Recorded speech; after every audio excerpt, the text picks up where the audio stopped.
আজ সময় এসেছে সাজাতে হবে এই দিনের বাগান। শুধু খেলায় খেলায় যেন কেটে না যায় সম্ভাবনার ক্ষণ। আজ সময় এসেছে সাজাতে হবে এই দিনের বাগান। শুধু খেলায় খেলায় যেন কেটে না যায় সম্ভাবনার ক্ষণ। কত ফুলগুলো ঝরে গেছে। সাতক্ষীরা জেলার সদর থানার অন্তর্গত লাবসা দাখিল মাদ্রাসার উন্নয়ন কল্পে ঐতিহাসিক ৫৫তম তাফসীরুল কোরআন মাহফিলের সম্মানিত সভাপতি আলহাজ আব্দুর রাজ্জাক, বিশিষ্ট ব্যবসায়ী সমাজসেবক। আল্লাহ রাব্বুল আলামিন বলেন, ইল্লা মান তাবা ওয়া আমানা ওয়া আমিলা আমালান সালিহান ফাউলাইকা ইউবাদদিলুল্লাহ ইলা আখিরি আয়া। সূরা ফুরকানের ভেতরে এসেছে যে মানুষগুলো বাড়ি থেকে নিয়তে বের হয়ে এসেছেন যে আল্লাহ আজকে আমি তাওবা করে পরিবর্তন হয়ে যাব, আমি এতদিন যাই করেছি না কেন আমি এখন সত্যিই ভালো হয়ে যাব, এই নিয়ত নিয়ে যারা বাড়ি থেকে বের হয়ে পর্যন্ত বসে আছেন সেই মাগরিবের পর থেকে আল্লাহ তাআলা বলেন শুধু এতটুকু নিয়ত করে শেষ করে দেয়নি, ও আমিলা আমালান সালিহা, বাকি হায়াতে আমি ভালো ভালো কাজের আঞ্জাম দেব। এই দুইটা নিয়ত যাদের আছে তাদের জন্য আল্লাহর ঘোষণা, ফাউলাইকা ইউবাদদিলুল্লাহ। মনে হচ্ছে আল্লাহ তার এই হাত এই লাবসা সাতক্ষীরা ময়দানের দিকে এভাবে দিয়েছেন, ফাউলাইকা ইউবাদদিলুল্লাহ। আল্লাহ বলেন আমি পরিবর্তন করে দিচ্ছি এবং দেব। সাজ্জিয়াতিহিম হাসানাত, তাদের জীবনের যত খারাপ কাজ ছিল সবগুলো ভালো দিয়ে নেকি দিয়ে পাল্টিয়ে দেব। আল্লাহ যদি বলতেন আমি মাফ করে দেব তাহলে গফারা শব্দ দিতেন। বাদদালা ইউবাদদিলু তাবদীলান ফাহুয়া মুবাদদিলুন শব্দটা এমন ভাবে আল্লাহ এখানে দিয়েছেন, কোন জিনিস যদি বদল করতে হয় ওই জায়গাটা পাল্টানো লাগে। সাতক্ষীরা সদর থানায় যদি আপনার নামে মামলা হয়, আপনি যদি সত্যি আসামি হয়ে যান, আপনি থানায় যেয়ে দেখবেন একটা নোটিশ বোর্ড টাঙানো আছে, অপরাধের একটা খাতা আছে। অপরাধ করবেন, যদি মামলা থেকে জামিন পান আপনাকে ছেড়ে দেবে একটা সই নিয়ে, কিন্তু ওই নাম জীবনেও কাটবে না। তাহলে আল্লাহ বদল শব্দ দিয়ে জানাতে চেয়েছেন এটা আমি বদল করে দেব। মানে আপনি সাতক্ষীরার এই নামটা 10 বছর পরে আবার যদি অপরাধ করেন থানায় আবার ওই খাতায় আপনার নাম উঠবে নোটিশ বোর্ডে, কিন্তু আগের ওই নাম কিন্তু কেটে দেবে না, যা আছে ওইটা থাকবে, ডবল করে আর একটা নাম হবে যে আপনি দ্বিতীয়বার অপরাধ করেছেন। এভাবে অপরাধের মাত্রা যদি বাড়ে থানাতে আপনার সুনাম বাড়বে না বদনাম বাড়বে? আল্লাহ রাব্বুল আলামিন বলেন আমার কোন বান্দা বান্দি অপরাধ করার পরে যদি সত্যি তাওবা করে আর ভালো হওয়ার নিয়ত করে ভালো ভালো কাজের আঞ্জাম দিতে আরম্ভ করে, এই দুইটা শর্ত যার জীবনে পাওয়া যাবে ওর জীবনের ভালো কাজগুলো আমি আল্লাহ সাজ্জিয়াত হাসানাত দুইটাই বহু বছর, একটা অপরাধ আর বাকি রাখা হবে না, যতগুলো অপরাধ মাফ করা হবে পুরাটা জায়গা নেকি দিয়ে পরিবর্তন করা হবে। এই জন্য ঘন্টাখানেক সময় একটু ব্যয় করেন, দেখেন। আজকের আমার আলোচনার বিষয় আমি আগে থেকেই বলে দেই, এই পৃথিবীতে 10 প্রকার মানুষকে আল্লাহ সবচাইতে বেশি পছন্দ করে, ভালোবাসে। এমনিতেই পছন্দ করা আর অধিক পছন্দ, অধিক প্রিয়, অধিক ভালোবাসা, এটা কিন্তু আলাদা জিনিস। আমরা আজকের তেলাওয়াতকৃত আয়াতের ভেতরে যদি আসাদ্দ ইসমে তাফসিল না দিয়ে সাদ্দন শব্দ দিত বা সিদ্ধন দিত, আপনি বিশ্বাস করেন এই আয়াত আমি এখন পড়তাম না। এমন সুন্দর শব্দ আল্লাহ চয়ন করে আমাদেরকে জানিয়েছেন। আজকে আপনি মিলিয়ে নেবেন এই 10 শ্রেণীর মানুষের আপনি কোন প্রকারে আছেন। যদি থাকতে না পারেন আজকে থেকেই চেষ্টা করা লাগবে ইনশাআল্লাহ। বলেন বলেন। আয়াতে বর্ণিত 2টা বিষয় অলরেডি পেয়েছে। ইল্লা মান তাবা, তবে যারা তাওবা করবে। এখন এই তাওবাটা কি?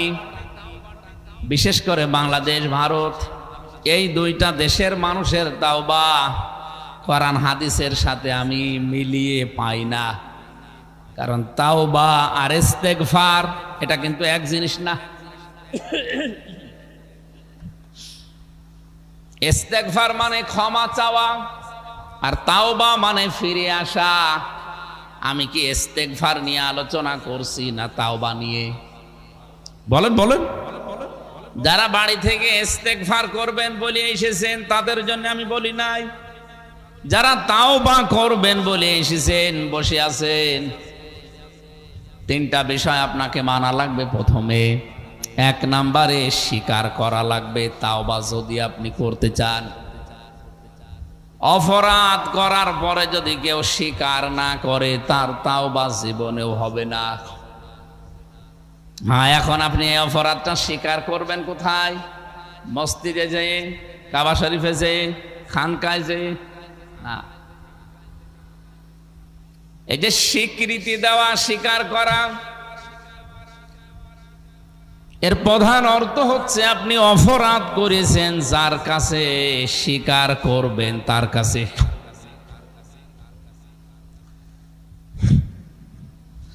লা ইউকাল্লিফুল্লাহু নাফসান ইল্লা ওয়াসআহা লাহা মা কাসাবাত ওয়া আলাইহা মাকতাসাবাত রব্বানা লা তুআখিযনা ইন নাসিনা আও আখতানা।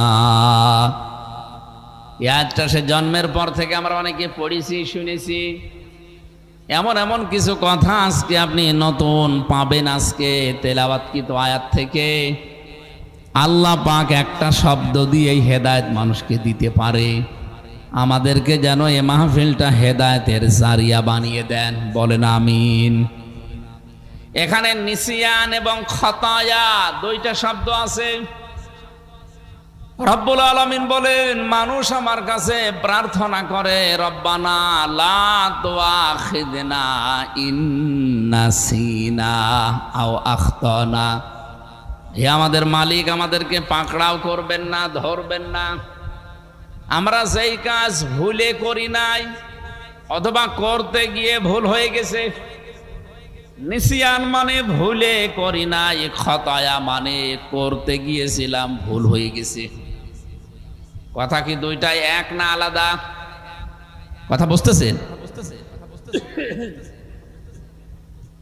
আমি কোন কাজ ভুলে করি নাই। এ জমিন যার, বিধান চলবে তার, এ দায়িত্বটা আল্লাহ আমাকে দিয়েছেন। আমি মানুষ হিসাবে আমার 1 নাম্বার কাজ হবে কুনতুম খায়রা উম্মাতিন উখরিজাত লিন্নাস। এই শব্দটা একটা নতুন শব্দ পাবেন এখানে। এতদিন শুনেছেন কুনতুম খায়রা উম্মাতিন উখরিজাত লিন্নাস। আল্লাহ শুধু আমাদেরকে মুসলমানদের জন্য বানাননি। এই পৃথিবীতে আমরা উত্তম হব তখন আমাদের দ্বারা যখন মানুষের উপকার হবে। আল্লাহ এখানে লিন্নাস না দিয়ে লিল মুসলিমিনা দিতে পারতেন, অথবা লিল মুমিনিনা দিতে পারতেন, যে মুমিনদের জন্য পাঠিয়েছি তোমাদের, মানুষ মুসলিমদের জন্য না। লিন্নাস মানুষ, পদবাচ্যে যারা বিবেচিত, এই মানুষগুলোর উপকারের জন্য আমি তোমাদেরকে বানিয়েছি, পাঠিয়েছি। তাহলে আমি মানুষ হিসাবে আল্লাহর কাছে পরিগণিত হব। ওই সময় আমার দাম, আমার মর্যাদা বৃদ্ধি পাবে। ওই সময় আমি মানুষ হয়ে যদি মানুষের উপকারে আসি।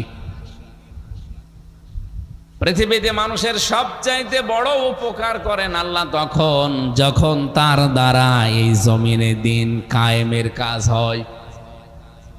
এই জন্য দুনিয়ায় যত কাতার আছে, কাতার মানে কাতার দেশ না, এই পৃথিবীতে যত কাতার হয় সারিবদ্ধভাবে দাঁড়ালে আমরা কাতার বলি, যত কাতার এই পৃথিবীতে আছে দুইটা কাতার সব চাইতে আল্লাহর কাছে পছন্দনীয়, প্রিয়। এক নাম্বারের কাতারের নাম যারা সীসা গলা প্রাচীরের মতো কাতারবদ্ধ হয়ে জমিন যার আইন চলবে তার, এই জন্য চেষ্টা করে।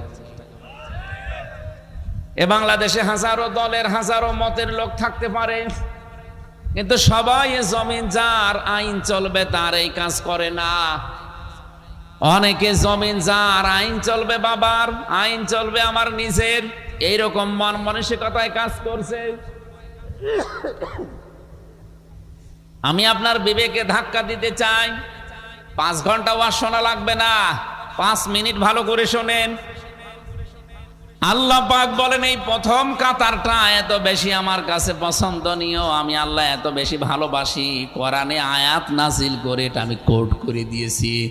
ইন্নাল্লাহা ইউহিব্বুল্লাযীনা ইউকাতিলুনা ফি সাবিলিহি সাফফান কান্নাহুম বুনয়ানুম মারসুস। অবশ্যই আমি আল্লাহ তাদেরকে সবচাইতে বেশি ভালোবাসি, পছন্দ করি, মহব্বত করি, যারা সীসা গলা প্রাচীরের মতো ঐক্যবদ্ধ হয়ে জমিন যার বিধান চালাবে তার, এই জন্য যারা চেষ্টা করে। আমি নাম বলছি না, কিন্তু যারা করছে অবশ্যই আল্লাহ তাদের আপনার চাইতে বেশি ভালোবাসে। কোরআনে কারিমের এই আয়াতটা আমি 1000 বারের উপরে পড়েছি, এখনো পর্যন্ত পড়লে আমার কাছে একটা আশ্চর্য তথ্য বের হয়। আন আকিমুদ্দিন ওয়ালা তাতাফাররাকু ফি। আল্লাহ বলেন যত বিধান আমি জমিনে দিয়েছি তোমাদের কাছে, নামাজ পড়া, রোজা রাখা, হজ করা, যাকাত দেওয়া, সত্য কথা বলা, এরকম 500 বিধান আছে। এই 500 বিধান কোন কোনটা জমিনে কায়েম করার জন্য আদেশ দিয়েছি, তবে যেইটার ব্যাপারে মত পার্থক্য করা হারাম, দল আলাদা হয়ে যাওয়া নিষেধ, সেই ব্যাপারটাই এইটা নাকিমুদ্দিন এটু শেষ করে দেয়নি। ওয়ালা তাতাফাররাকু ফি, এ জমিন যার দিন কায়েম করবেন আপনি, কিন্তু এ বিষয়ে কোনো ফতোয়াবাজি, মত পার্থক্য, দলাদলি করা যাবে না। এ কথাটা বলার পরে আল্লাহ যদি শেষ করে দিতেন, আয়াতের অর্থ অস্পষ্ট থাকতো। আল্লাহ পাক বলেন, হে নবী, এই কথাটুকু বলার পরে আমি যদি শেষ করে দিতাম আপনারও শত্রু থাকতো না, কিন্তু এই কথাটা শেষ করি না, এরপরে আরো 2টা বাক্য আমি লাগিয়ে দিয়েছি আয়াতে। কাবুরা আলাল মুশরিকিনা মা তাদউহুম ইলাইহি। এ জমিন যার আইন চালাবেন তার, এই কথা যদি আপনি বলেন, এই কথাটা শুনলে সবচাইতে বেশি খারাপ লাগবে, মন খারাপ হবে, আপনাকে মারতে আসবে, তেড়ে আসবে তারা যারা মুশরিক। তাদের কাছে জীবনও আপনার এই কথা পছন্দ হবে না, অপছন্দ হবে তাদের কাছে। এই আয়াত আমি এখন কেবল বানালাম, এই কথা বলেন না কেন? সূরা শুরার 13 নম্বর আয়াতের শেষের দিকে আছে, আল্লাহ বলেন কাবুরা আলাল মুশরিকিনা মা তাদউহুম ইলাইহি। এটা খারাপ লাগবে সবার কাছে না, আমির হামজা না, এখানে আব্দুর রাজ্জাক না, মনোয়ার হোসেন না, যে কেউ এই পৃথিবীতে বলবে জমিন যার আইন চলবে তার, এটা শুনলে মন খারাপ করবে, খারাপ লাগবে শুধুমাত্র মুশরিকদের। আপনার কাছে কথা শুনলে কি খারাপ লাগে না? মানে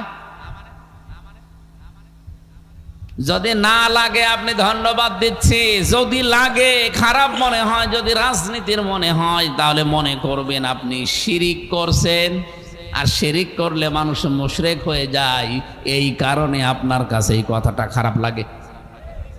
প্রশ্ন আসতে পারে, কই আমি তো শিরিক করি না, আপনি টের পাচ্ছেন না? তাই অবশ্যই আপনি যে কোনো ভাবে শিরিক করে ফেলছেন।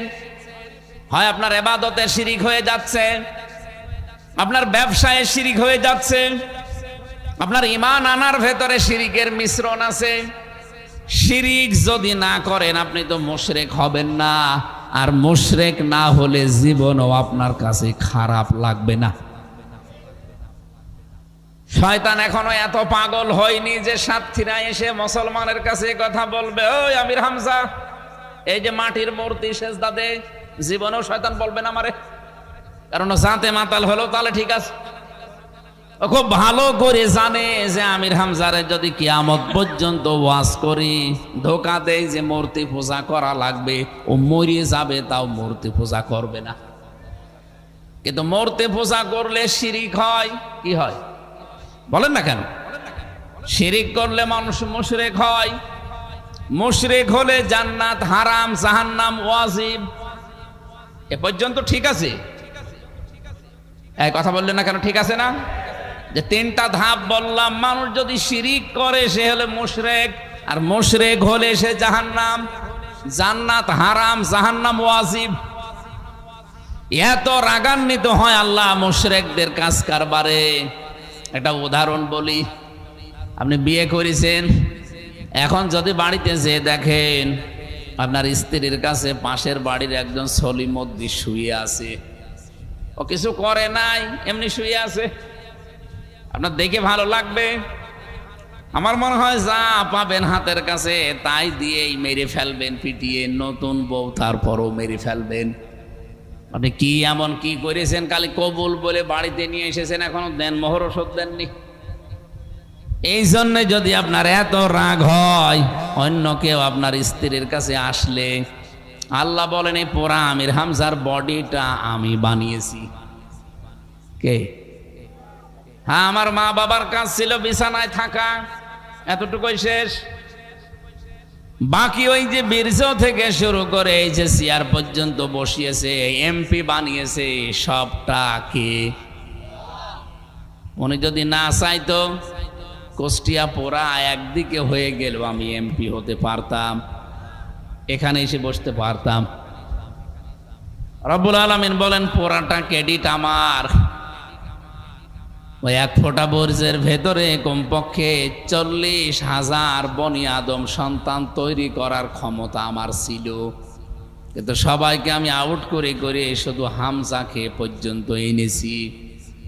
এই হামজা যখন অন্য কারো সাথে মিলে আমি আল্লাহকে ডাকে, আমি আল্লাহর ঠিক ওই পরিমাণে রাগ হয় যেমন স্বামী রাগ করেছিল।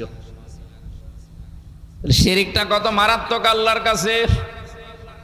হযরতে লোকমান যে চিরন্তন হয়ে আছে একটাই মাত্র কারণ, তিনি তার সন্তানকে আমার আল্লাহর পরিচয়ে শিরিকের বিষয় বলেছিলেন।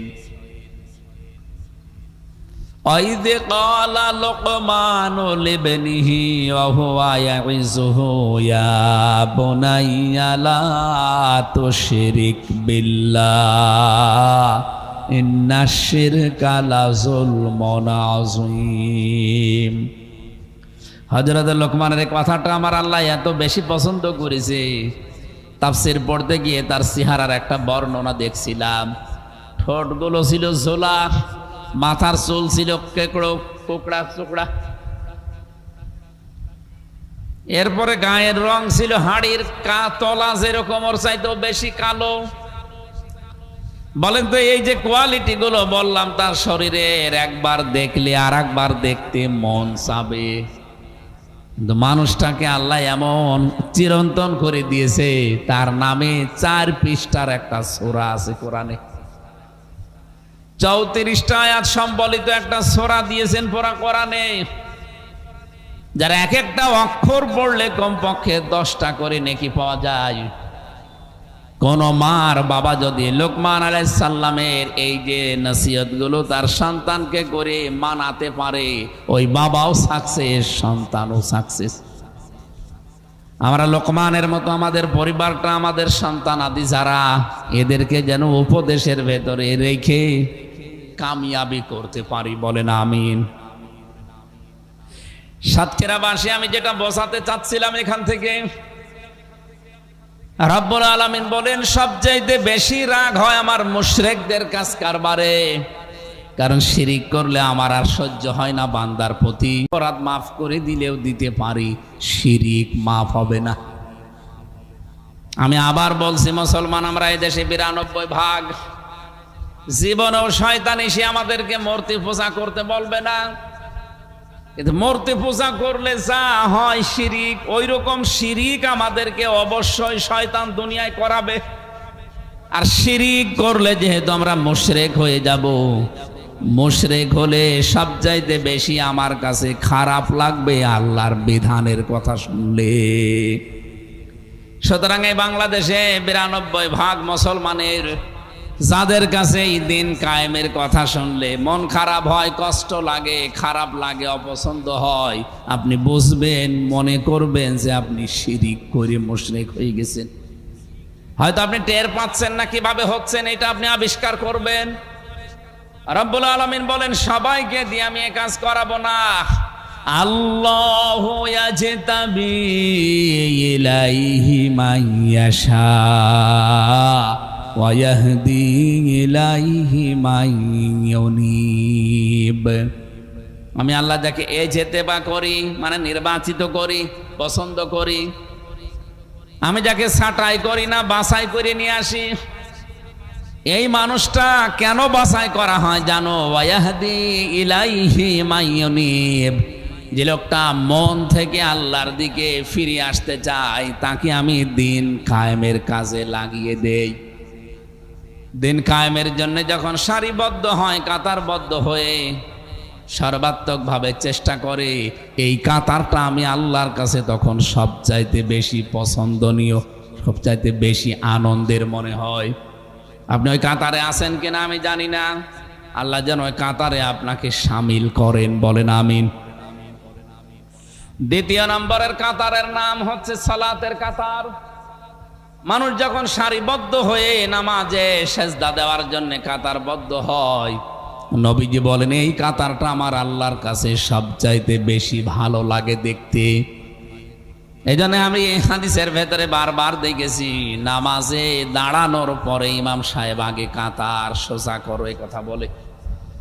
কাবা শরীফে যতবার নামাজ পড়েছি ততবার আমি দেখেছি কাবা শরীফে একামত শেষ হয়ে যাওয়ার পরে ইমাম সাহেব 3 বার বলে কাতার সোজা করেন। ওই সময় বসতাম না 16 সালে, কিন্তু এই 10 বছর পরে এখন আমি বুঝি যে কথাটার গুরুত্ব কি। 1500 বছর আগে নবী এই কথাটা বলেছিলেন যে নামাজ পড়তে হলে কাতার সোজা করো। এটা মানে খালি শুধু নামাজের কাতারই সোজা না, কাঁধে কাঁধ মিলিয়ে, পায়ের সাথে পা মিলিয়ে কাতার সোজা না।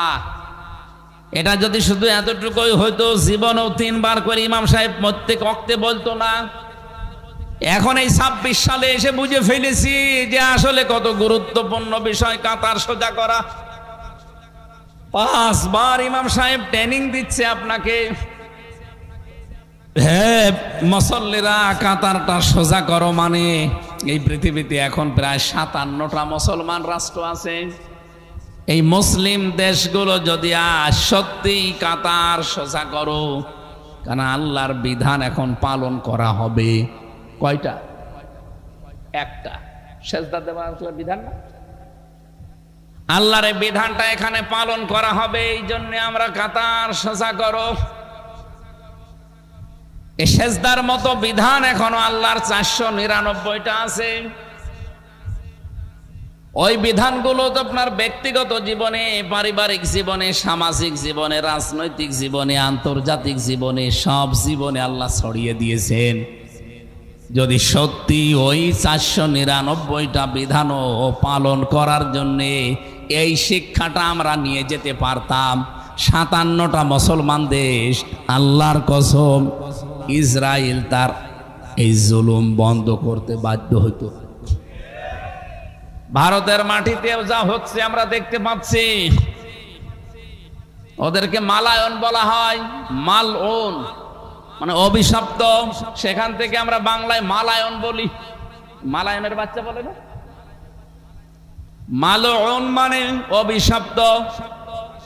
ওরা যেহেতু শিরিক করে মুশরিক হয়ে গেছে, জন্য অভিশপ্ত। তারা আজ যা করছে মুসলমানেরা 850 বছর রাজত্ব করার পরও কোনো মানুষের ওপরে এইভাবে অত্যাচার করেছে আমরা ইতিহাসে পাইনি।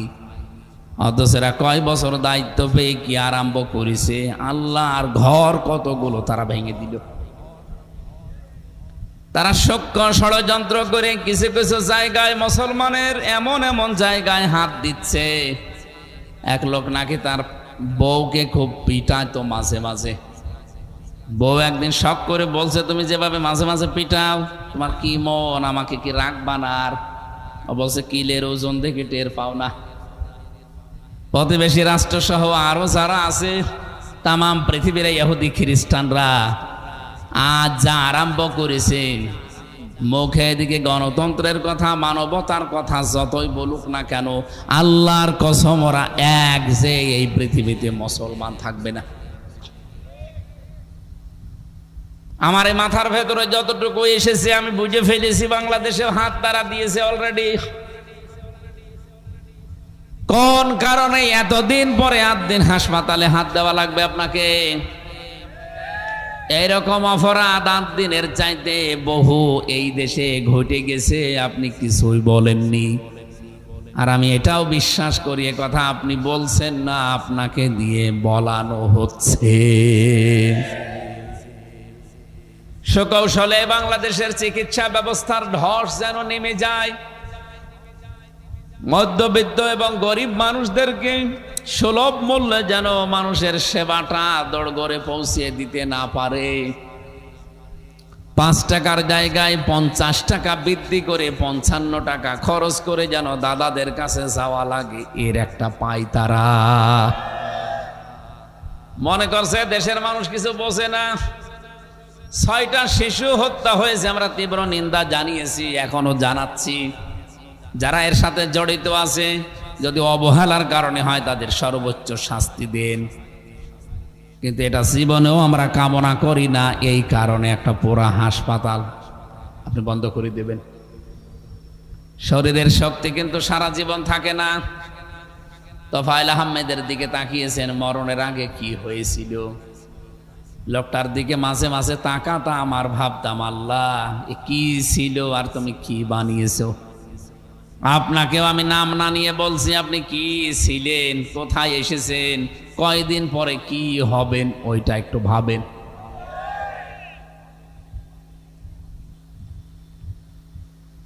সাতক্ষীরাবাসী, আপনাদের ইমানের যে তাকাজা, আমি জানিয়ে বাংলাদেশে বললাম না, আমি শুধু হাওয়া দেওয়ার জন্য বলছি তা না। আপনারা পরীক্ষিত মানুষ, আপনাদের বাড়ি ঘরগুলো এই জেলায় এই 15 বছর বুলডোজার দিয়ে ভেঙে দিয়েছে। এই জেলা না, একটা একটা করে হাত দিচ্ছেন কেন আমরা জানি। সুতরাং এই ষড়যন্ত্র বাংলাদেশের মানুষ কিন্তু টের পেয়ে গেছে। হাসিনার ষড়যন্ত্র টের পেয়ে যেমন তার একেবারে জায়গা মতো পাঠিয়েছে, চেষ্টা করলেও এখন আর ফেরত আসতে সাহস পাচ্ছে না। মাঝে মাঝে ওকে চকি মারে, কিন্তু পারবে না, কারণ এখন আর 24 সাল নেই, এখন 26 সাল। এখন একবার আগস্ট আসবে, পরিবর্তন নিয়ে আসবে। আমার যে কথা ছিল, কাতারের শিক্ষাটাও যদি সত্যি আমরা বাংলাদেশে নিতে পারতাম, আল্লাহর কসম এই পৃথিবীর 57টা মুসলিম দেশের কাছে কাফের আর মুশরিকেরা হাত জোড় করে থাকতো। কারণ যত সম্পদগুলো আল্লাহ সবাই 57টা দেশের মাটির নিচে দিয়েছেন, আমাদেরকেও বঞ্চিত করে নাই। 7টা খনিজ সম্পদ আমাদের মাটির নিচে আছে, আমাদের এরিয়ার ভেতরে। হ্যাঁ, ওইরকম মেধা আমাদের, আমরা তুলতে পারছি না।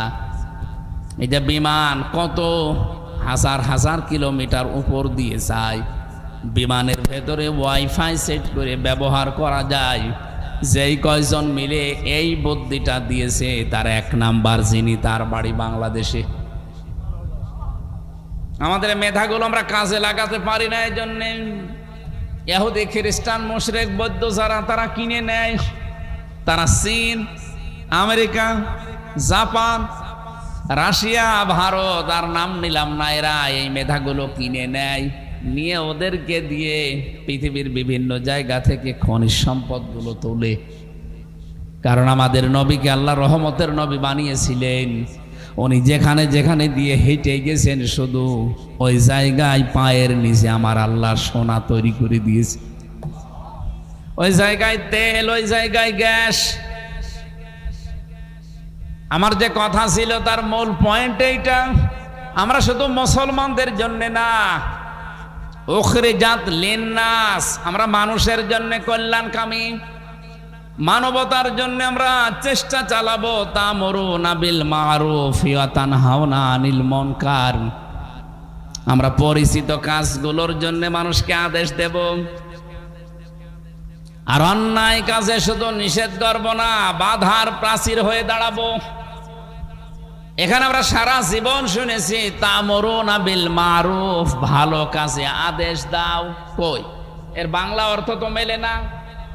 আলেম যারা আছে তাদেরকে জিজ্ঞাসা করেন তো, তা'মুরুনা বিল মা'রুফ মানে ভালো কাজে আদেশ দাও, না মিলছে না।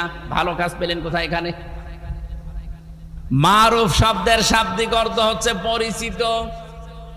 আল্লাহ বলেন পরিচিত জিনিসের আদেশ দাও। পরিচিত জিনিস কি? আর আপনি পরিচিত হয়েছেন কবে?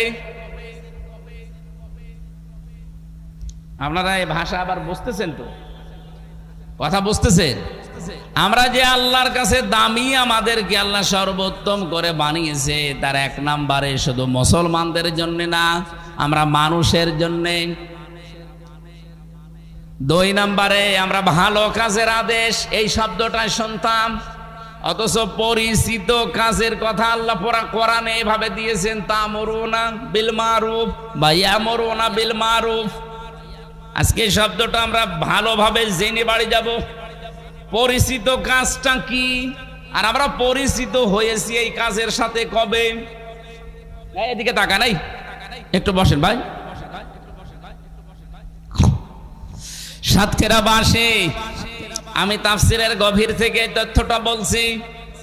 রব্বুল আলামিন ভালো কাজ না, পরিচিত কাজের আদেশ আমাদেরকে দিতে বললেন, আর আমরা পরিচিত হয়েছি কবে এইটাই বলতে পারছি না।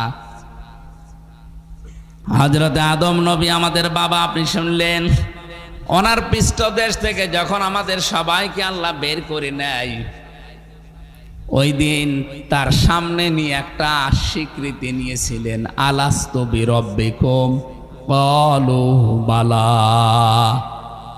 আমি কি তোমাদের রব না? এক বাক্যে সবাই বলেছিলাম অবশ্যই আপনি আমাদের রব।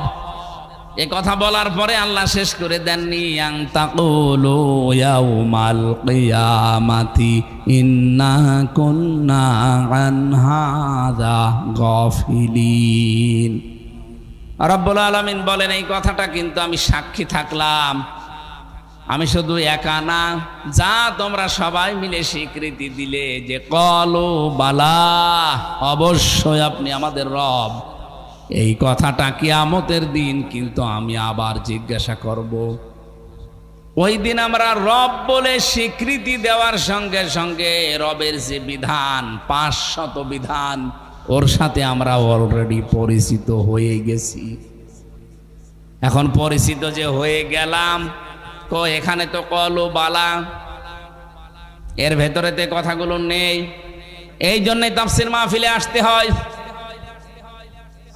সাতক্ষীরাবাসী, এখানে আমরা 100 জনের ভেতরে এমনও মানুষ আছে যে জীবনে কোনোদিন স্কুল কলেজ মাদ্রাসা মসজিদে যায়নি, লেখাপড়া জানে না, নাম সই করতে পারে না, অথচ এই মানুষটা ভালো কাজ কোনটা, মন্দ কাজ কোনটা ও কিন্তু জানে।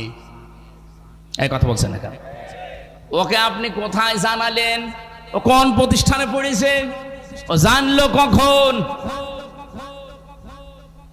এবার আসেন এই জানার মূল উৎসটা।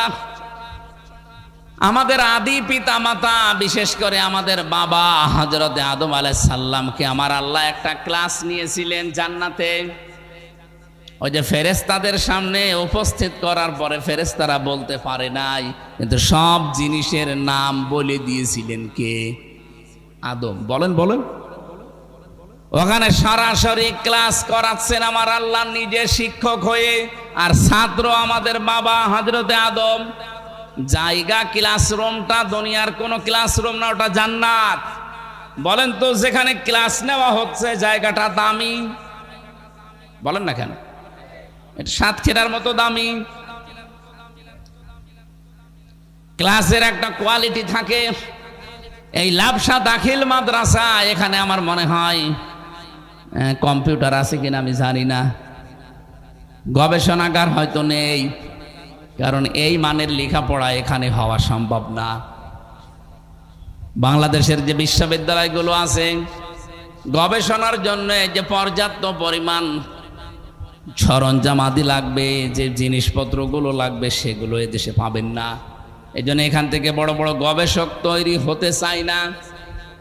এই পৃথিবীতে যে 1000 বিশ্ববিদ্যালয় আছে নাম করা, এই লিস্টের ভেতরে বাংলাদেশের একটা বিশ্ববিদ্যালয় স্থান পায়নি। আমি মালয়েশিয়াতে পেয়েছিলাম একটা, সবগুলো না, একটা, তারা তাও আছে। এই 1000-এর ভেতরে মনে হয় 997 নাম্বারে। আমি ওই বিশ্ববিদ্যালয়ে একজন শিক্ষক, আমাদের বাংলাদেশে বাড়ি, ওনারা জিজ্ঞাসা করলাম যে আপনি গেলেন কি করে এই ক্যাটাগরিতে? উনি বলছে এখানে লেখাপড়ার চাইতে গবেষণা বেশি হয়। হয়তো ঢাকা বিশ্ববিদ্যালয়ে লেখাপড়া হয় 70 ভাগ, গবেষণা হয় 30 ভাগ। আর ওই সমস্ত তালিকায় যদি স্থান পেতে হয় তাহলে কমপক্ষে গবেষণা করা লাগবে 90 ভাগ, লেখাপড়া হবে 10 ভাগ। তার মানে গবেষণার ভিত্তিতে এই মার্কিংগুলো করা হয়। গবেষণা করতে হলে যে সরঞ্জামাদি লাগবে, আমি তাদের গবেষণাগারে ঢুকে দেখি, আল্লাহ, জীবনে এতগুলো জিনিস তো বাংলাদেশের একটা জেলা বিক্রি করে দিলেও কিনা সম্ভব না। তারা তৈরি করছে ওই জিনিসপত্রগুলো। তার মানে ক্লাসরুমের সিস্টেম, গবেষণাগারের এই সরঞ্জামাদি, ওইগুলো না থাকলে আপনি জীবনেও ওখান থেকে নতুন কোনো জিনিস আবিষ্কার করতে পারবেন না। আমি বোঝাচ্ছিলাম ক্লাস আমার আল্লাহ যেখানে নিচ্ছে, এটা দুনিয়ার সাধারণ লাবসা ক্লাসরুমের মতো না, ওটা ক্লাসরুম হচ্ছে আল্লাহর জান্নাত। তার সব দিক থেকে পারফেক্ট। ওখানে সরাসরি ছাত্র আমাদের মতো অগানা, সরাসরি নবী একজন ছাত্র, আমাদের আদি পিতা, তারপরও একজন নবী। শিক্ষক যিনি, উনি আমাদের মতো 11 মার্কা শিক্ষক না, সরাসরি আল্লাহ নিজে শিক্ষক। সুবহানাল্লাহ বলতে পারেন না? আপনাকে জীবনেও মনে হয় যে ওখানে ক্লাসরুম এত দামি, ছাত্র এরকম মানের, শিক্ষক আল্লাহ নিজে। উনি যা শিখিয়েছেন ওই ক্লাসরুমে, আসালি পাঁচালি আমরা যা বলছি এরকম কিছু শেখাবে। তাহলে এমন কিছু আল্লাহ শিখিয়েছিলেন ওই দিন, ওই পড়াটা আমার আল্লাহ পড়া কোরআন শরীফের ভেতরে দিয়ে দিয়েছেন। এজন্য দিন যত যাবে, গবেষণা যত হবে, নতুন জিনিস এখান থেকে আপনি বের করতে পারবেন। ওই দিন আমাদের আদি পিতা যা যা পেয়েছিলেন ক্লাসে, ওনার পৃষ্ঠদেশ থেকে আমরা সন্তান আদি কিয়ামত পর্যন্ত এই দুনিয়ায় যারা আসব, বাবা যেহেতু ক্লাসে উপস্থিত ছিলেন, আমরা সন্তান হিসাবে অটোমেটিক ওই জিনিসগুলো একবারেই এমনিতেই পেয়ে গেছি। এই জন্য দুনিয়ায় আসলে লেখাপড়া যদি আপনি নাও জানেন, ভালো কাজ কোনটা, খারাপ কাজ কোনটা, এটা কিন্তু আপনি জানেন। আপনি জেনেছেন কবে? ওই যে ক্লাসরুমে আমার বাবা শিখিয়েছিল, বাবার কাছ থেকে অটোমেটিক আমি এমনিতেই পেয়ে গেছি। ওই দিন যা যা পেয়েছি, দুনিয়ায় এসে এই ভালো ভালো কাজ, এগুলোতেই পরিচিত কাজকেই ভালো কাজ বলা হয়। যেন আমরা যদি আল্লাহর কাছে উত্তম হতে চাই, যতগুলো ভালো কাজ আপনি জানেন, পরিচয় আছে আপনার সাথে, এই পরিচিত কাজগুলোর আদেশ করা লাগবে। আর যেগুলো আপনার বিবেকে মেনে নেয় না, এই কাজগুলোই নিষিদ্ধ কাজ, এগুলো বাধা হয়ে দাঁড়াতে হবে। এবার আসেন তো আমরা এই যে ভালো কাজ বা পরিচিত কাজ, এই পরিচিত কাজের আদেশ দেওয়া লাগবে দুনিয়ার জীবনে। বাংলাদেশ আজ 55 বছর স্বাধীনতা, এ অর্জন করেছি আমরা। আজ পর্যন্ত কি এই দেশে আদেশ দেওয়ার কোনো জায়গায় আমরা আছি? এই কথা বলা লাগবে। আমরা আজ পর্যন্ত কোনো আদেশের জায়গায় যেতে পারিনি, শুধু অনুরোধের জায়গায় আছি। পরা কোরআন শরীফ বেড়ে দিয়ে দিলাম আপনার কাছে, অনুরোধ করা লাগবে পরিচিত কোনো কাজ, ভালো কাজ আপনি দেখান তো। প্রত্যেকটাই আছে আদেশ, আমর মানে নির্দেশ করা, ডু ইট, এটা কর। অথচ আমরা এই জায়গা পর্যন্ত আজও যেতে পারিনি। যাওয়ার একটা সুযোগ এসেছিল, কিন্তু কপাল খারাপ, হইল না। আগামীতে যেন আল্লাহ তৈরি করে দেয় ওই রকম, বলেন আমিন। যেই কথার সূত্র ধরে পর্যন্ত আমার আশা, সাতক্ষীরাবাসী, সুতরাং যারা এই যে স্বীকৃতি দেওয়ার নিয়ত নিয়ে এসেছেন, অপরাধ করলে স্বীকৃতি দেওয়া, কিন্তু এই স্বীকার করা লাগবে কার কাছে? অপরাধ করিয়েছেন যার কাছে। আমরা অপরাধ করি একজনের কাছে আর স্বীকার করি আর একজনের কাছে, এটা জীবনেও তওবা হয় না। বাংলাদেশে যে যে জায়গায় আছেন প্রতিটি মানুষ যদি এই তাওবা আজকে আমরা করতে পারতাম যে আমি যার কাছে অপরাধ করেছি স্বীকার করব তার কাছে, এ বাংলাদেশ অপরাধ মুক্ত হয়ে যেত।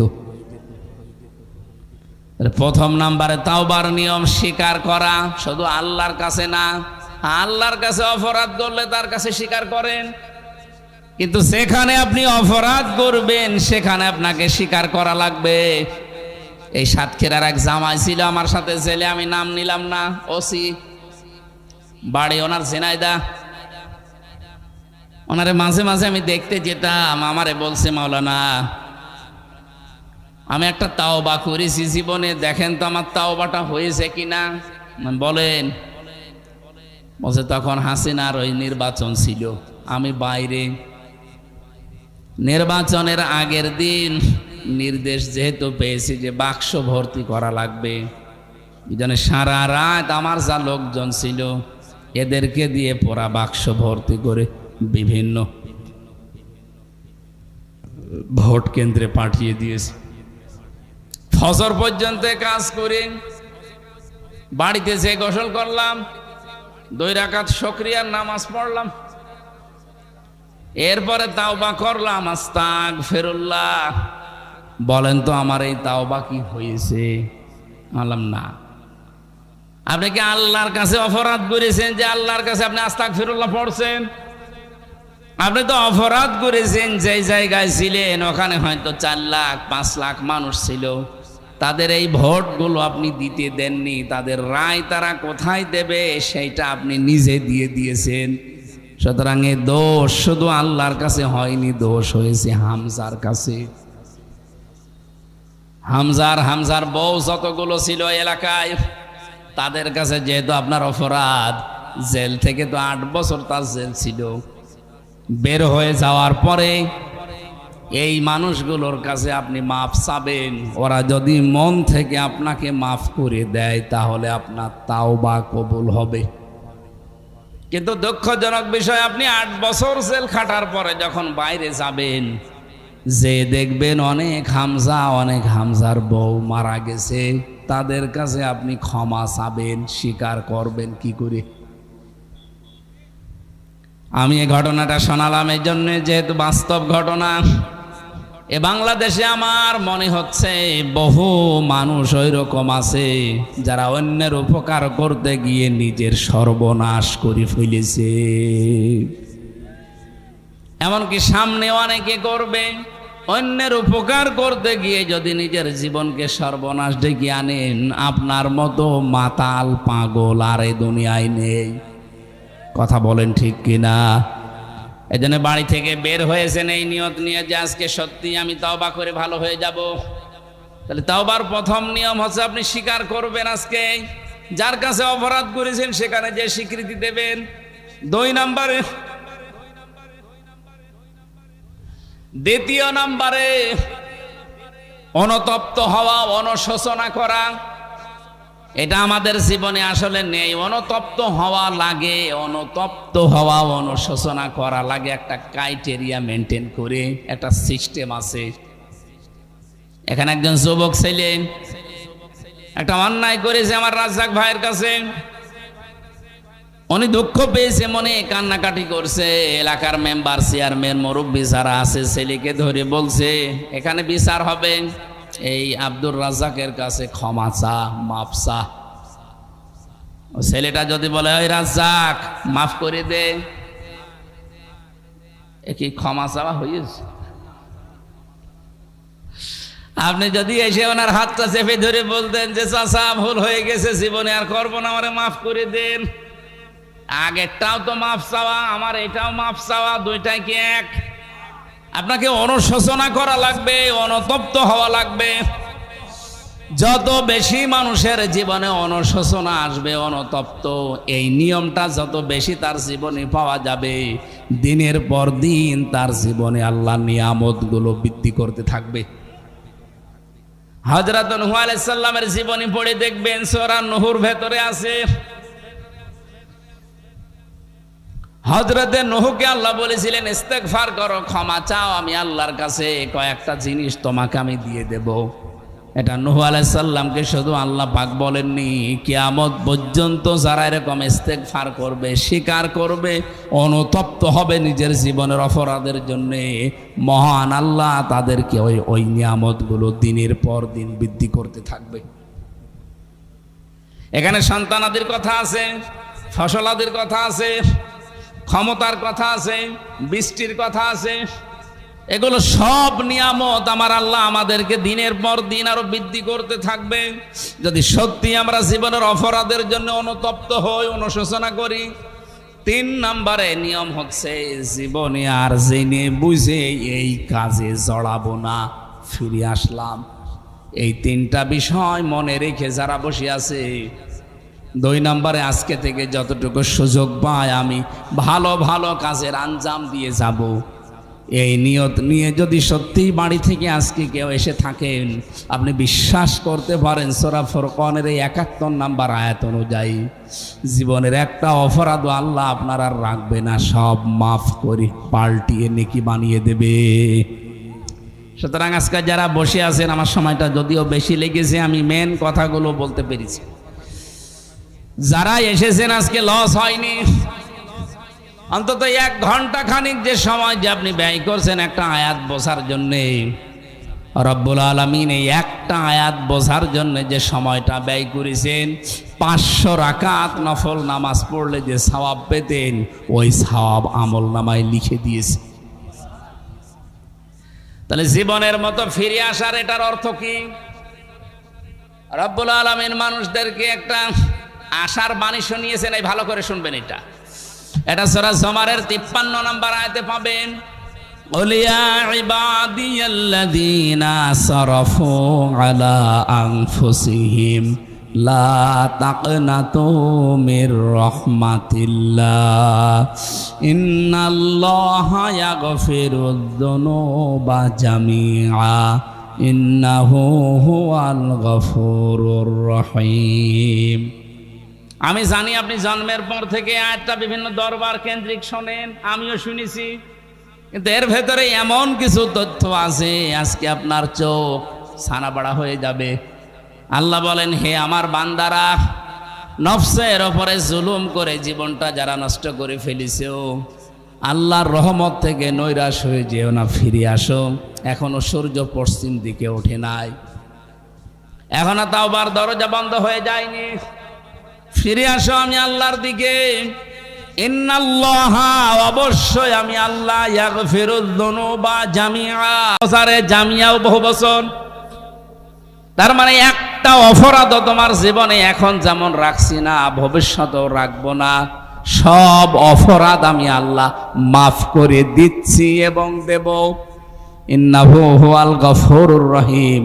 আল্লাহ গুরুত্বপূর্ণ 2টা নাম এখানে নিয়েছেন, একদিকে তিনি গফুর আর একদিকে তিনি রহিম। বলেন সুবহানাল্লাহ। কি বুঝলেন এই আয়াত থেকে? কত দরবারে গেলে আপনাকে এটা পড়ায় যে তাওবা করেন, জীবনের সব মাফ হয়ে যাবে।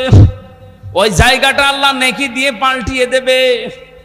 আমার এই 34 বছর বয়সে আমি যত অপরাধ করেছি, আজকে যদি সত্যি আমি এই আয়াতের এই দুইটা শর্ত মেনে তাওবা করতে পারি, তাহলে আমার জীবনের যত অপরাধ ছিল সব মাফ হয়ে জায়গাটা ফাঁকা রাখবে না, আল্লাহ পুরা নেকি দিয়ে ভরাট করে দেবে।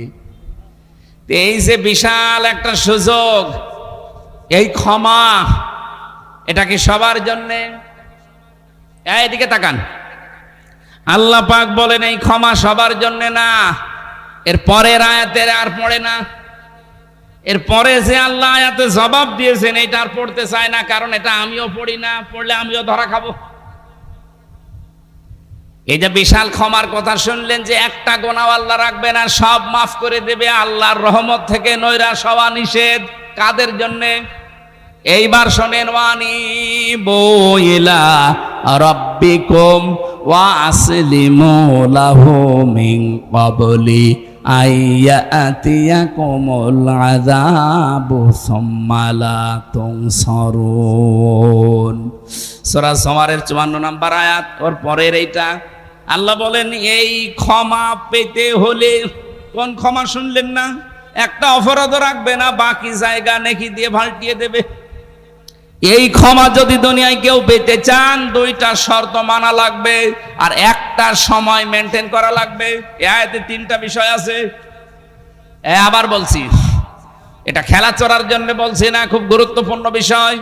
ওয়ানিবু ইলা রাব্বিকুম, এই ক্ষমা পেতে হলে 1 নম্বরে আপনাকে আল্লাহর দিকে ফিরে আসা লাগবে। সাতক্ষীরাবাসী, শুনতে যত সহজ মনে হলো, আর আমি যত সহজে বললাম, বিষয়টা এত সহজ না। আল্লাহর দিকে সত্যি যদি কেউ ফিরে আসতে চায়, আপনি বাস্তবের দিকে তাকিয়ে বলেন, তার থেকে অনেক কিছু দূরে সরে যাবে। আমি যদি সত্যি আজকে আল্লাহর দিকে ফিরে আসতে চাই, আমার দলীয় লোকজন এমনও আছে, তারা আমাকে কালকে থেকে আর দেখতে পারবে না। এই কথা বলছেন না কেন? আমার নিজের বউ, নিজের মেয়ে দূরে সরে যেতে পারে, কারণ আমি ফিরে এসেছি একনিষ্ঠভাবে আল্লাহর দিকে। তারা তো এখনো ফেরে নাই। আমি আল্লাহর দিকে ফিরে আসতে যদি সত্যি চাই, আমার অনেক কিছু হাতছাড়া হবে। আমার ক্ষমতাও হাতছাড়া হয়ে যেতে পারে, আমার চেয়ারও হাতছাড়া হয়ে যেতে পারে। সূরা বুরুজের কাহিনী আমি পড়তে গিয়ে, ওই জামানায় ওই জালিম বাদশার যে মন্ত্রী, তার মন্ত্রিত্ব পর্যন্ত ছেড়ে দিয়েছিল আল্লাহর দিকে ফিরে আসার কারণে। একজন মন্ত্রী তার মন্ত্রিত্ব ছেড়ে দিয়ে সাধারণ মানুষের কাতারে এসে দাঁড়িয়েছে, কারণ সে ফিরে এসেছে আল্লাহর দিকে, ওই জালেমদের পক্ষ বাদ দিয়ে। আজও বাংলাদেশে ঠিক ওই অবস্থায় চলছে। তাওবা করে যদি সত্যি ভালো হতে চান, ওই লোক দেখানো আস্তাগফিরুল্লাহ পড়া বাদ দেন। আমি তাওবা করেছি, ভালো হয়ে গেছি না, এটা বাদ দিয়ে ফিরে আসতে হবে আল্লাহর দিকে।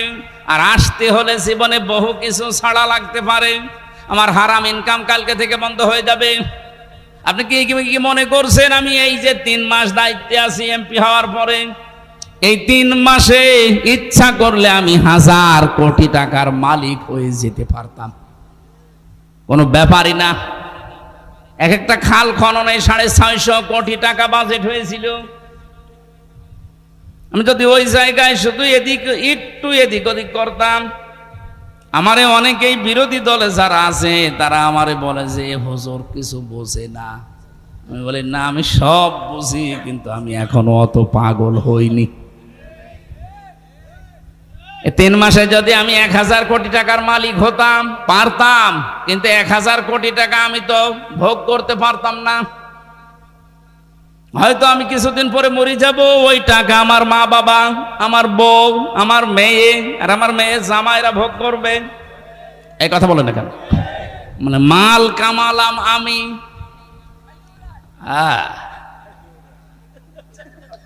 আর শুধু খেয়েই শেষ।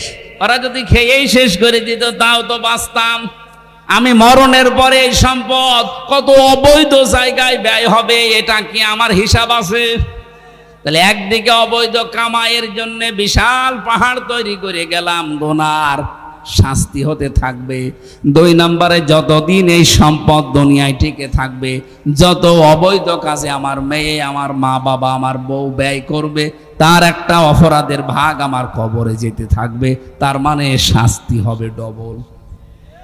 আমার তো মনে হয় বাংলাদেশে বহু মানুষ এরকম ডবল শাস্তির উপযুক্ত হয়ে যাচ্ছে, বিশেষ করে 1628 জন, ওই 350 এমপি। পরশুদিন তো আবার সংসদ না জানে বা সবাই চেপে ধরে কিনা।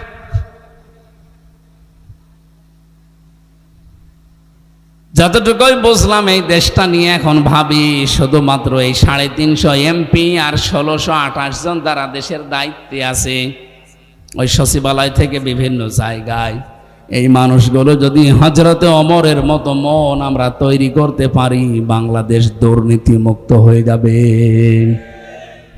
এত টাকার বাজেট দেওয়ার দরকার ছিল না। 9,38,000 কোটি টাকার বাজেট দিয়েছে। অথচ বাংলাদেশের রাজস্ব যে আয় কর দিয়ে আমি হিসাব করে দেখলাম, সর্বোচ্চ 6 লক্ষ কোটি টাকা কালেকশন হতে পারে, এরপরে আর সম্ভব না। বাকি টাকা কি ফেরেশতারা দিয়ে যাবে? অবশ্যই আপনাকে বিদেশ থেকে ধার করা লাগবে, ঋণ নেওয়া লাগবে, ব্যাংক থেকে ঋণ নেওয়া লাগবে। আর ঋণ নিলে শোধ দেওয়া লাগে না। আর শোধ দিতে গিয়েই তখন বড় বড় মেগা প্রজেক্ট হাতে নেবেন। 10,000 টাকা যেখানে খরচ করার কথা, সেখানে পদে পদে আপনি খরচ করবেন 40,000 টাকা। তাহলে 10,000-এ যদি একটা ব্রিজ করা সম্ভব হয়, সেখানে খরচ করছেন আপনি 40,000, 30,000 টাকা মাঝখান থেকে আপনি গায়েব করে দেবেন। এই জন্যই তো দেশের অবস্থা এই। সাংবাদিক প্রশ্ন করার পর আমি এইটাই বলতে চেয়েছিলাম সংসদের সামনে, যে এত বাজেট দেওয়া ঠিক হয়নি। যতটুকু পারেন আপনি অতটুকু নিয়ে কাজ করলে আপনি অবশ্যই সাকসেস পর্যন্ত না যেতে পারলেও কাছাকাছি যেতে পারতেন। আপনাদের মমিন সাহেব আগে একবার ওয়াজ করতো যে পেছনের আন্দাজ বুঝে আঁটি গিলা দরকার। এমন আম খেয়েছেন যে পেছন দিয়ে আর বের হচ্ছে না, শেষে চিরে বের করা লাগবে। যা নিয়েছেন জীবনেও পারবেন না। আরে ভাই, বাস্তবতার বাইরে তো আপনি যেতে পারবেন না। ওই বাকি টাকাগুলো কোথায় পাবেন বলেন তো? কেউ দেবে আপনাকে ধার ছাড়া?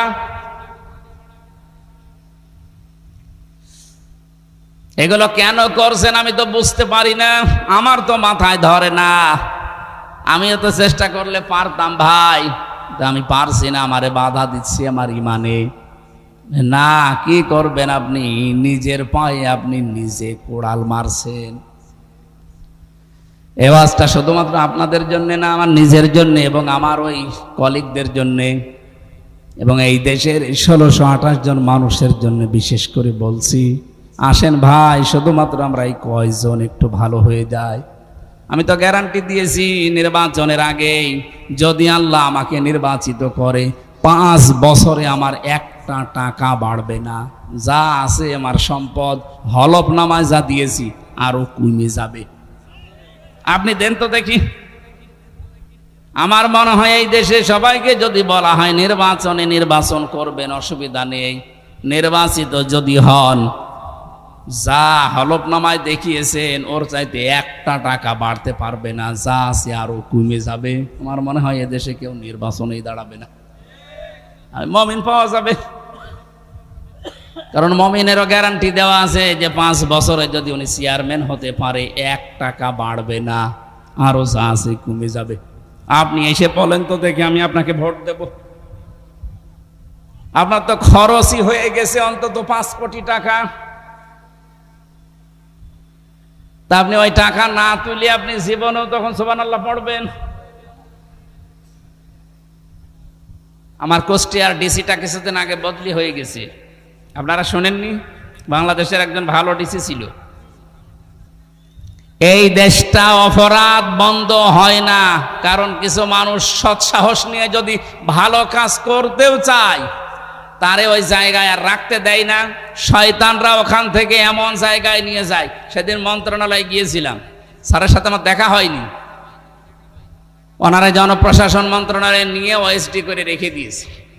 যতগুলো মানুষকে সারা বাংলাদেশে আমরা দেখতে পাচ্ছি, যারা একটু সৎ সাহস নিয়ে ভালো কাজ করার জন্য দাঁড়িয়ে যায়, পেছন দিক থেকে তাদের মাজা কেটে ফেলে দেয়।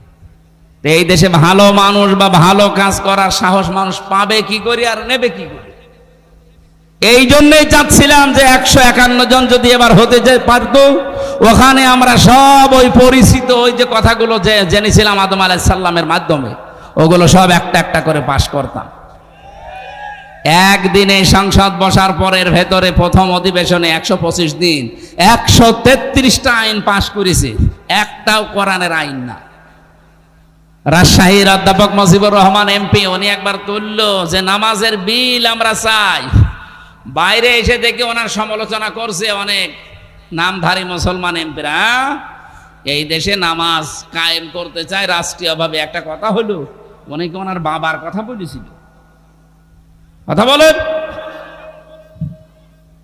উনি মদের বিরুদ্ধে কথা বলেছিলেন। আমাদের তো সময় দেয় 2 মিনিট, আমরা এলাকার কথা বলতে সময় শেষ। এই মাদকের বিরুদ্ধে সরকার 0 টলারেন্স ঘোষণা করেছে। আমিও একটু সময় পেয়ে 2 মিনিটের 1 মিনিট বললাম যে এই বাংলাদেশে যত জায়গায় মাদক আছে, বিশেষ করে কুষ্টিয়াতে নাম করা 2টা জায়গা, লালন শাহের মাজার আর সলেমান শাহর মাজার, এই 2 জায়গায় সারা দেশ করিয়ে আপনি যা গাঁজা পাবেন তার চাইতে বেশি গাঁজা পাওয়া যাবে এই 2 মাজারে। তো ওটা যেহেতু আমার এরিয়ার ভেতরে না, ওটা 2 এমপি যিনি তার এরিয়ার ভেতরে, ওই ভেড়া মারার। আর আমার পাশে এই যে লালন সাইজি, এখানে পুলিশ পাহারা দিয়ে গাঁজা খাওয়ায়। বলেন তো গাঁজা মাদকের ভেতরে পড়ে কিনা?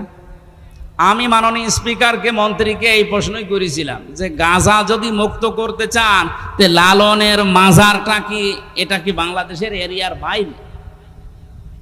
এটা যদি বাংলাদেশের এরিয়ার ভেতরে থাকে তাহলে এই জায়গাটা মুক্ত করা দরকার না? ধর্মের নাম নিয়ে, সংস্কৃতির নাম নিয়ে এমন এমন কাজ এ সমস্ত মাজারগুলোতে হয়, আপনি খোঁজ নিয়ে দেখেন। সেখানে আমি নাম নিতে পারলাম না, এমন নিকৃষ্ট কাজ সেখানে করা হচ্ছে। ইসলামের পর্দার তো কোনো বালাই নেই। অস্ত্রের ব্যবসা পর্যন্ত বিভিন্ন জায়গায় করে, এরকমও শোনা যায়। খোঁজ খবর নিয়ে দেখেন। সিলেটের শাহজালাল রহমতুল্লাহ আলাইহির মাজার নিয়ে সরকার একটা উদ্যোগ নিয়েছে, সাধুবাদ জানাচ্ছে। এটা সারা বাংলাদেশের মাজার নিয়েই নেওয়া দরকার। এটা আমি এক সংসদ সদস্যর কাছে শুনলাম যে ওই জায়গাতে নাকি যা টাকা পয়সা কালেকশন হয়, এটা মাদ্রাসা এতিমখানা আছে, ওখানে দেওয়া হবে। ওখানে কোনো 2 নাম্বারই আর এখন কেউ করতে পারবে না। উদ্যোগটা ভালো। সারা বাংলাদেশে নলতার একটা আছে না, এরকম যত বাংলাদেশে মাজার আছে 48,000-এর উপরে। আমরা চাই সব জায়গা থেকে অনইসলামিক যত কাজ আছে সব বন্ধ হোক। আল্লাহর ওলিদের এই মাজারগুলো সংরক্ষিত থাকুক। মানুষ সেখানে যাবে দোয়া করার জন্যে, সেখান থেকে দোয়া চাওয়ার জন্য না। কারণ সে পড়ে আছে, সে তো অসহায় হয়ে পড়ে আছে আপনার চাইতে, আপনি তার কাছে কি কারণে চাইবেন? আল্লাহর ওলিদের এই মাজারগুলো সংরক্ষিত করার মাধ্যমে এখানে যদি টাকা পয়সা, দান সাদগা, মান্নত কোনো কিছু আসে, এগুলো এতিমদের মাঝে, যারা অসহায় তাদের মাঝে বিলোপন করা দরকার। তাহলে এই ভণ্ডামিগুলো কমে যাবে। আমি এইটা বলেছিলাম মন্ত্রীর কাছে, আর উনি জবাব দিল কি? আমি নিজেই আবার বলতে গেলাম যে আমি প্রশ্ন করলাম কি আর আপনি জবাব দিলেন কি? আমার প্রশ্নের জবাব হয়নি।